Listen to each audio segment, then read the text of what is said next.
ቦካ ጁኒየርስ ደግሞ ላቦካ የሚባል ሰፈር ውስጥ ያለ ክለብ ነው። በቱሪስቶች በጣም ከሚጎበኙ የከተማዋ ክፍሎች አንዱ ነው። ከጣሊያን በተለይ ደግሞ ጄኖዋ ከምትባለው የጣሊያን ከተማ የመጡ ሰዎች የሰፈሩበት አካባቢ ነው። ቦካ የሚል ስያሜ ተሰጠው ተብሎ የሚታመነው ቦካዴዝ የሚባል የጄኖዋ ውስጥ የሚገኝ ቦታ አለ፣ ሰፈር አለ። የዛን ስያሜ ነው አምጥተው ቦካ ያሉት። ትኩረትን የሚስብ ሰፈር ነው። ገና ስትገባበት የተለያየ ቀለም ያላቸው መኖሪያ ቤቶች አሉ። ቢጫ፣ ሰማያዊ፣ ቀይ በጣም ደማቅ የሆኑ ቤቶች ናቸው ሰፈሩን የሞሉት እና ገና በቃ ወደዛ አካባቢ ስትገባ ትረዳለህ። በኢኮኖሚ አቅማቸው ደከም ያሉ ነዋሪዎች የሚኖሩበት አካባቢ የድሆች የሚባል ሰፈር ነው፣ እንደሌሎቹ አይደለም። እና ከዛ ጋር የተያያዘ መሰል ወንጀልም ትንሽ የበዛበት ነው፣ ምንም የተጋነነም ባይሆንም። እና እኔ ስሄድ አሁን ወደ ቦታ ልሄድ ነው ስላቸው ያረፍኩበት ቦታ እየጠቆሙ ነበር። እና ከዚህ ወደዚህ ሲሄድና ልክ እዚህ ጋር በባስ ከወረድክ በኋላ ተቀራውን በጣም አጭር ነች፣ 1 ኪሎ ሜትር ማትሞላ መንገዷ 2-3 ህንፃ ነው የምትሻገረው። ግን እዚህ እንደወረድ ቀጥታ ታክሲ ያዛሉ።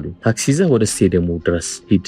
ምክንያቱም ያሉት ደግሞ በጣም መጥፎ ሰፈር ነው፣ በቃ ሪስክ መውሰድ የለብህም እዛ ሰፈር። አዎ ሌቦች እንግዲህ እዛ ሰፈር የዱርዩት ነው፣ ሞባይል ውስጥ አስገባ፣ ብዙ ማስጠንቀቂያ ነው አዎ ሰጥተውኝ የነበረው። እኔ ከነበርኩበት ቦታ የ4 ኪሎ ሜትር 3.6 እንደዚህ ኪሎ ሜትር ርቀት ላይ ነው ሰፈሩና አውቶቡስም አልያዝኩም በእግሬ ነው።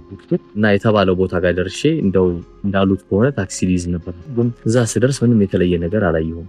በቃ ዝም ብዬ ነው የቀጠልኩት። እና በጣም ጭር ያለ ሰፈር ነው። ሰዎች የሚያልፉም ያለው ቱሪስቶችም ያለው ስቴዲየሙ ደግሞ ፊት ለፊት ይታያል። እና ምንም የተለየ የሚያስፈራ ነገር አላየሁም። የዛን ቀን በዓል ነበረ፣ ዝግ ነበረ። ሐሙስ ቀን ወይ ሐሙስ ወይ ዓርብ ሐሙስ ይመስለኛል የነበረው ቀን እና ምንም የሚያስፈራ ነገር አላየሁም። ስትመለስም በእንደዛ ነው የተመለስኩት፣ በእግሬ ነው የተመለስኩት። በኋላ ስነግራቸው ያው ሁሌ አይደለም ያው የድል ጉዳይ ነው ስለሚያጋጥም ነው ምናምን አሉ። እዛ ሰፈር አንዱ ያለው የታንጎ ሙዚቃ ነው። ከዛ አንዱ ትልቁ ነገር ቦካ ጁኒየርስ ክለብ ነው። ቦካ ጁኒየርስ የላቦካ እስትንፋስ ይሉታል ወይም መመኪያቸውም ነው። ቢጫና ሰማያዊ ቀለም ነው አይደለም የቡድኑ ቀለም። እንደሱ አይነት ስካርፎች ማሊያ አድርጎ የሚዘዋወር ሰው በጣም ብዙ ይታያል። ስቴዲየሙ ደግሞ ላቦምቦኔራ በሚል ቅጽል ስም ይታወቃል፣ ወይም ስታዲዮ አልቤርቶ ጂ አርማንዶ ብለውም ይጠሩታል። ቸኮሌት ቦክስ የቸኮሌቱ ሳጥን አይነት ትርጉም ያለው ነው ስያሜው ላቦምቦኔራ የሚለው። በጣም አስገራሚ ስቴዲየም ነው። የጠበቅኩት አይነት አይደለም የሆነብኝ። በጣም ትንሽ ነች። የድሮ ስቴዲየም ነው። 1938 የተገነባ ስቴዲየም ነው።